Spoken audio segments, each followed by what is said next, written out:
पंतप्रधान नरेंद्र मोदी बोलतायत, थेट जाऊया तिथे.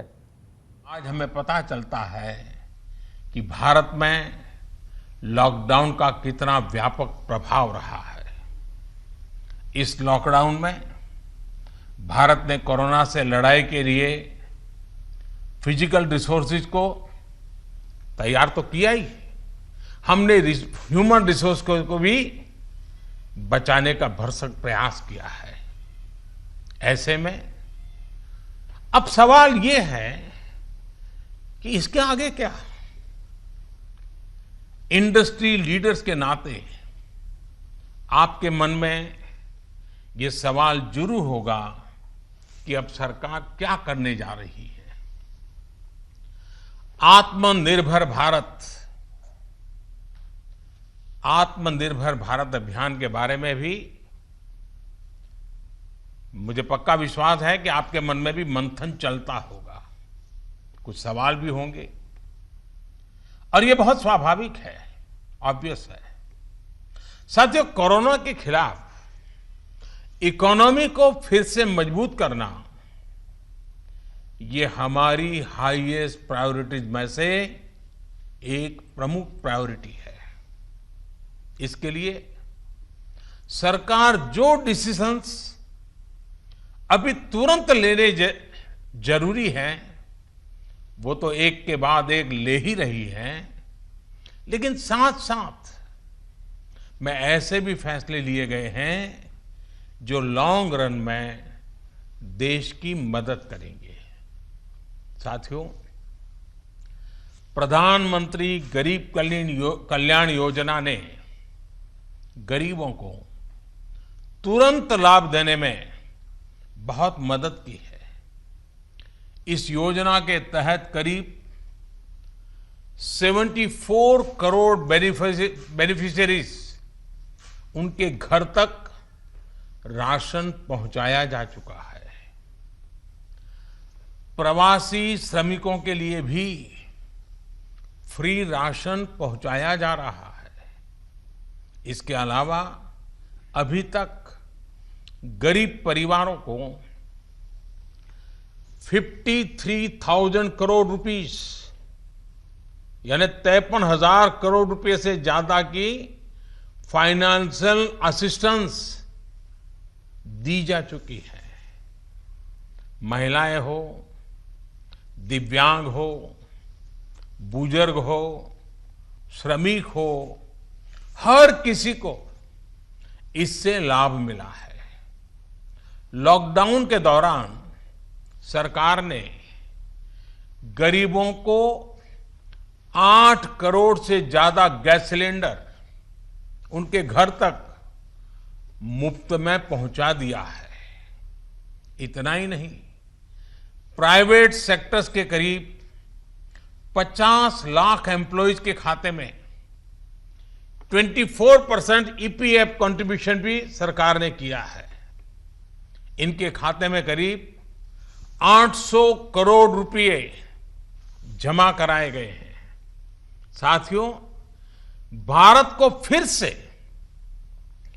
तेज विकास के पथ पर लाने के लिए, आत्मनिर्भर भारत बनाने के लिए 5 बातें बहुत आवश्यक है। इंटेंट, इंक्लूजन, इन्वेस्टमेंट, इंफ्रास्ट्रक्चर और इनोवेशन। हाल में जो बोल्ड फैसले लिए गए हैं, उसमें भी आपको इन सभी की झलक मिल जाएगी। इन फैसलों के साथ हमने तमाम सेक्टर्स को फ्यूचर रेडी किया है। इसी वजह से आज भारत एक नए ग्रोथ ओरिएंटेड फ्यूचर की दिशा में बड़ी उड़ान के लिए तैयार है। साथियों, हमारे लिए रिफॉर्म्स ये कोई रैंडम या स्कैटर्ड डिसीजन नहीं रहे हैं। हमारे लिए reforms systematic, plan, integrated, interconnected और फ्यूचरिस्टिक प्रोसेस है। हमारे लिए रिफॉर्म्स का मतलब है फैसले लेने का साहस करना और उन्हें लॉजिकल कंक्लूजन तक ले जाना। आईबीसी हो, बैंक मर्जर हो, जीएसटी हो, फेसलेस इनकम टैक्स असेसमेंट की व्यवस्था हो, हमने हमेशा व्यवस्थाओं में सरकार के दखल को कम करने, और मैंने तो लाल किले पर भी कहा था कि लोगों से, जिंदगी से सरकार को जितना हम कम कर सकते हैं हम करना चाहते हैं। प्राइवेट एंटरप्राइज के लिए एनकरेजिंग इकोसिस्टम खड़ा करने पर हम लगातार बल देते रहे हैं, कदम उठाते रहे हैं। इसी वजह से सरकार आज ऐसे पॉलिसी रिफॉर्म्स भी कर रही है जिनकी देश ने एक प्रकार से उम्मीद भी छोड़ दी थी। लोगों ने मान लिया था भाई ये तो हमारे देश में नहीं हो सकता है, ऐसी चीजें होने लगी हैं। अगर मैं एग्रीकल्चर सेक्टर की बात करूं तो हमारे यहां आजादी के बाद जो नियम कायदे बने उसमें किसानों को बिचौलियों के हाथों में छोड़ दिया गया था। किसान कहां फसल बेच सकता है, कहां नहीं बेच सकता है, इस तक के नियम बहुत सख्त थे। किसानों के साथ दशकों से हो रहे अन्याय को दूर करने की इच्छा शक्ति हमारी सरकार ने दिखाई है। एपीएमसी एक्ट में बदलाव के बाद अब किसानों को भी उनके अधिकार हासिल होंगे। किसान अब जिसे चाहे, जहां चाहे और जब चाहे अपनी फसल अपनी शर्तों पर, किसान की शर्तों पर वो फसल बेच सकते हैं। अब कोई किसान अपनी फसल देश के किसी भी राज्य में ले जाकर बेच सकता है। पहले तो इस पर भी बंधन थे। साथ ही वेयरहाउसेस में रखे अनाज या एग्रीकल्चर प्रोडक्ट्स अब इलेक्ट्रॉनिक ट्रेडिंग के जरिए भी बेचे जा सकते हैं। आप कल्पना कर सकते हैं इससे एग्री बिजनेसेस के लिए कितने नए रास्ते खुलने जा रहे हैं। साथियों, इसी तरह हमारे श्रमिकों के कल्याण को ध्यान में रखते हुए रोजगार के अवसरों को बढ़ाने के लिए लेबर रिफॉर्म्स भी किए जा रहे हैं। जिन नॉन स्ट्रेटेजिक सेक्टर्स में प्राइवेट सेक्टर को इजाजत ही नहीं थी, उन्हें भी खोला गया है।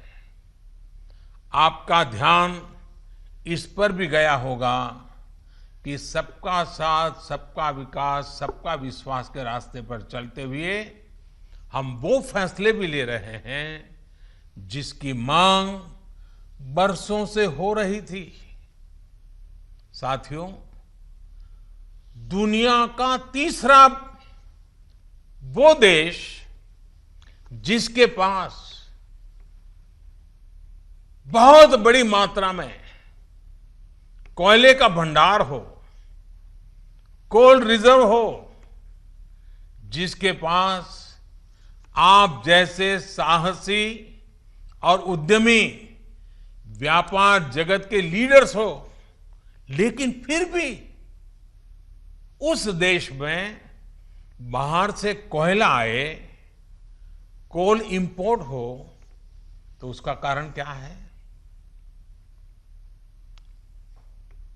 आप भी जानते हैं, देश भी जानता है। कभी सरकार रुकावट बनी रही, कभी नीतियां रुकावट बनी रही, लेकिन अब कोल सेक्टर को इन बंधनों से मुक्त करने का काम शुरू कर दिया गया है।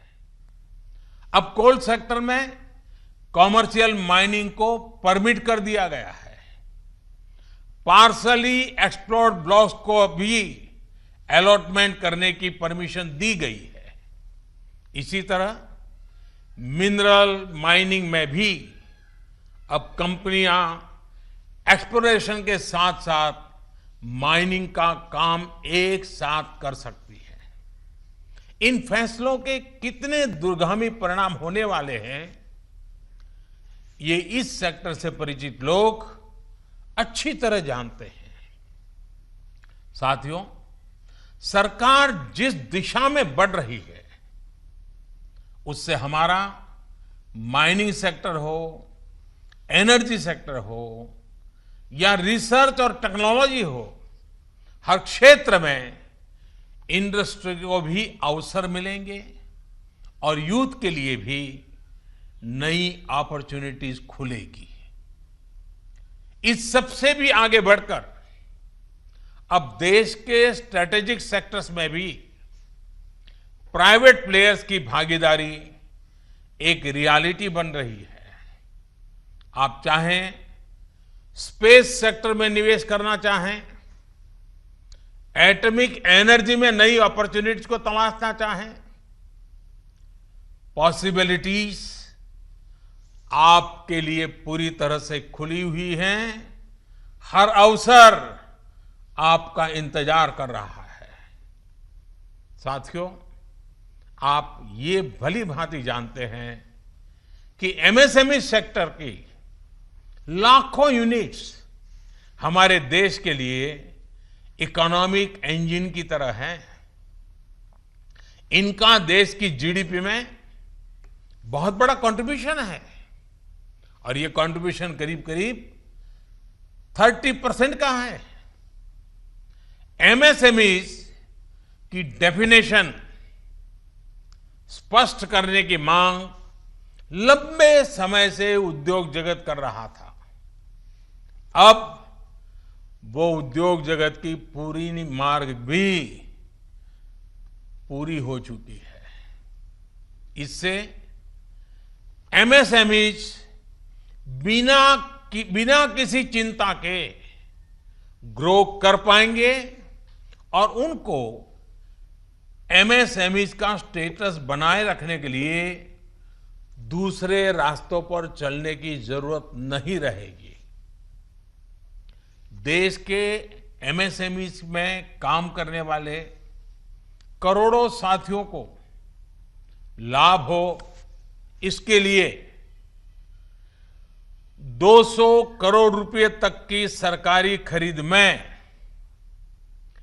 ग्लोबल टेंडर्स को खत्म कर दिया गया है। इससे हमारे छोटे उद्योगों को ज्यादा अवसर मिलेगा। एक तरह से आत्मनिर्भर भारत पैकेज एमएसएमई सेक्टर के इंजन के लिए फ्यूल का काम करने वाला है। साथियों, ये जो फैसले हैं उनकी रिलेवेंस समझने के लिए आज की ग्लोबल सिचुएशंस को देखना और उसे समझना भी बहुत आवश्यक है। आज विश्व के तमाम देश पहले की तुलना में एक दूसरे का साथ और अधिक चाहते हैं। देशों में एक दूसरे की जरूरत और ज्यादा पैदा हुई है, लेकिन इसी के साथ ये चिंतन भी चल रहा है कि पुरानी सोच, पुरानी रीति नीति, पुरानी पॉलिसीज क्या आज कारगर होगी क्या? स्वाभाविक है कि इस समय नए सिरे से मंथन चल रहा है और ऐसे समय में भारत से दुनिया की अपेक्षा, एक्सपेक्टेशंस और बड़ी है।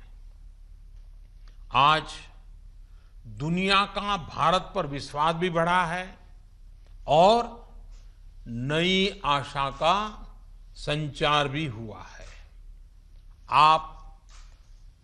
आपने भी देखा है कि कोरोना के संकट में जब किसी देश के लिए दूसरे की मदद करना मुश्किल हो रहा था,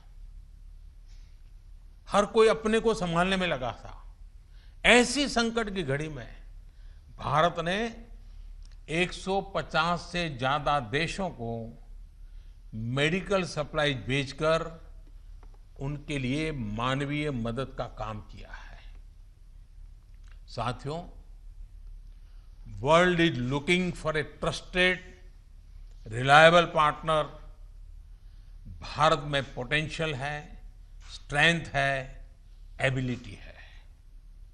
आज पूरे विश्व में भारत के प्रति जो ट्रस्ट डेवलप हुआ है, उसका आप सभी को, भारत की इंडस्ट्री को पूरा फायदा उठाना चाहिए।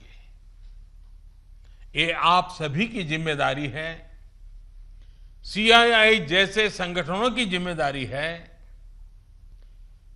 कि मैन्युफैक्चर्ड इन इंडिया का ट्रस्ट, क्वालिटी, कॉम्पिटिटिवनेस तीनों जुड़ा हो।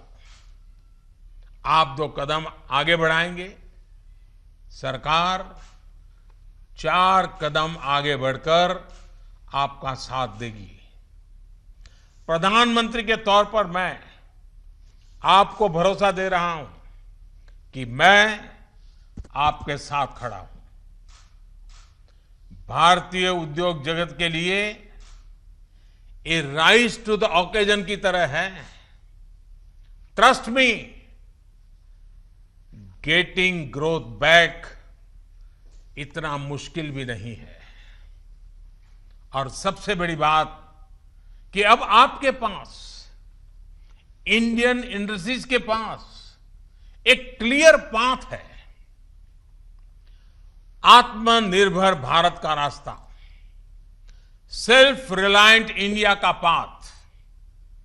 आत्मनिर्भर भारत का मतलब है कि हम और ज्यादा स्ट्रांग होकर दुनिया को एम्ब्रेस करेंगे। आत्मनिर्भर भारत वर्ल्ड इकोनॉमी के साथ पूरी तरह इंटीग्रेटेड भी होगा और सपोर्टिव भी। लेकिन ध्यान रखिएगा, आत्मनिर्भर का मतलब ये भी नहीं है कि हम स्ट्रैटेजिक क्षेत्रों में किसी पर निर्भर रहें। हम उस स्थिति में नहीं रहना चाहते। It is about creating strong enterprise in India, enterprises that can become global forces. It is about generating employment. It is about empowering our people to come out and create solutions that can define the future of our country. हमें एक ऐसी robust local supply chain के निर्माण में invest करना है जो global supply chain में भारत की हिस्सेदारी को स्ट्रेंथन करे। इसी अभियान में सीआईआई जैसी दिग्गज संस्था को, मुझे लगता है आपको भी पोस्ट कोरोना नई भूमिका में आगे आना होगा। अब आपको चैंपियंस ऑफ इंडिजिनस इंस्पिरेशंस बनकर आगे आना है।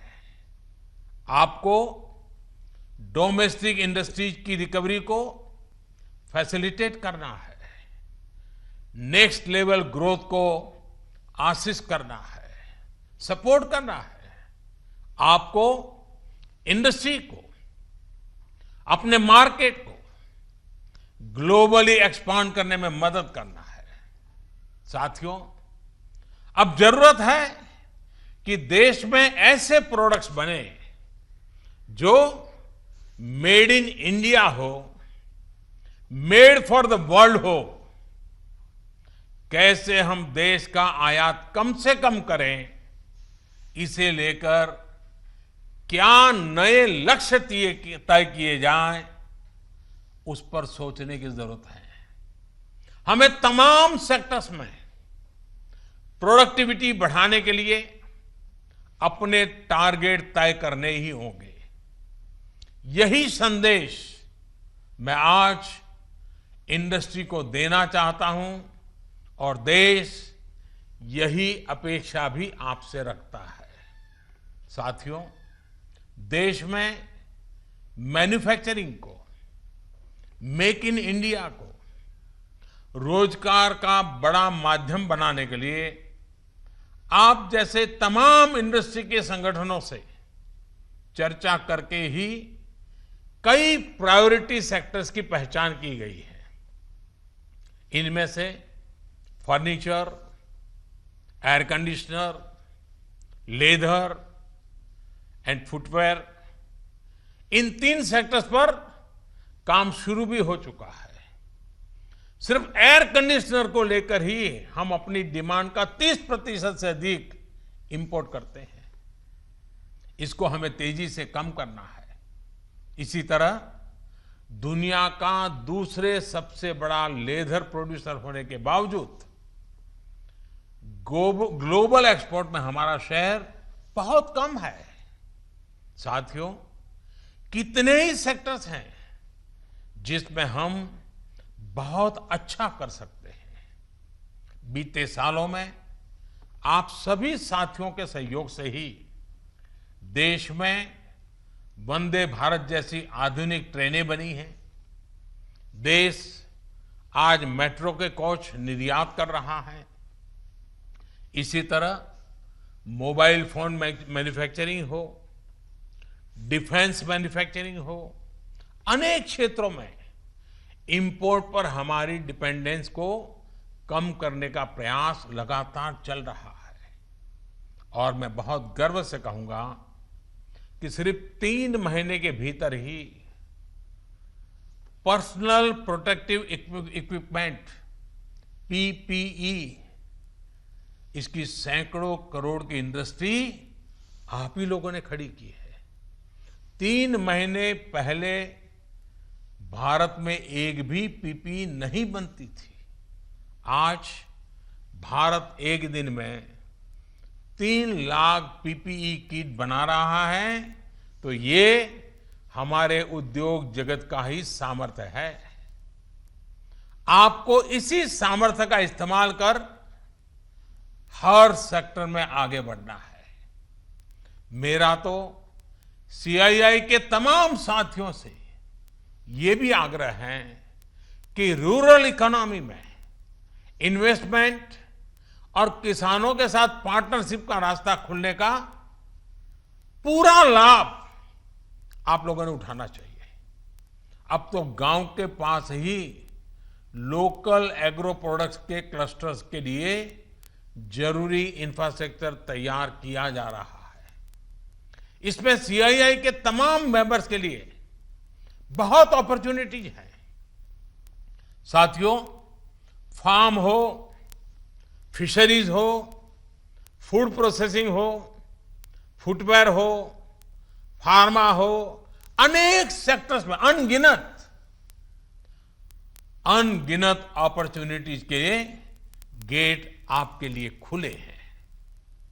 सरकार ने शहरों में प्रवासियों के लिए आवास उपलब्ध कराने के लिए जिस रेंटल स्कीम की घोषणा की है, उसमें भी आप सभी साथियों को मैं सक्रिय भागीदारी के लिए आमंत्रित करता हूं। साथियों, हमारी सरकार प्राइवेट सेक्टर को देश की विकास यात्रा का पार्टनर मानती है। आत्मनिर्भर भारत अभियान से जुड़ी आपकी हर आवश्यकता का ध्यान रखने के लिए भारत सरकार प्रतिबद्ध है। आपसे सभी स्टेक होल्डर्स से मैं लगातार संवाद करता हूं और यह सिलसिला आगे भी जारी रहेगा। I request you to come up with a detailed study of every sector, build consensus, develop concept, think big. We will together take up more structural reforms that will change the course of our country. We will together build आत्मनिर्भर भारत। साथियों, आइए देश को आत्मनिर्भर बनाने का संकल्प लें। इस संकल्प को पूरा करने के लिए अपनी पूरी ताकत लगा दें। सरकार आपके साथ खड़ी है। आप देश के लक्ष्यों के साथ खड़े होइए। आप सफल होंगे, हम सफल होंगे तो देश नई ऊंचाई पर पहुंचेगा, आत्मनिर्भर भारत का सपना साकार होगा। एक बार फिर सीआईआई को 125 वर्ष पूरा होने पर मेरी तरफ से बहुत बहुत शुभकामनाएं। बहुत बहुत धन्यवाद। तर पंतप्रधान नरेंद्र मोदी यांनी उद्योग जगतातील दिग्गजांशी संवाद साधलेला आहे। आपण पुन्हा देशाची प्रगती करणार असल्याचा विश्वास त्यांनी व्यक्त केलेला आहे। जगाच्या तुलनेत भारत हा चांगल्या स्थितीमध्ये असल्याचं देखील त्यांनी म्हटलेलं आहे। देशाची अर्थव्यवस्था पुन्हा उभारी घेईल असा विश्वास देखील पंतप्रधान नरेंद्र मोदी यांनी उद्योग जगतातील दिग्गजांशी संवाद साधताना व्यक्त केला आहे।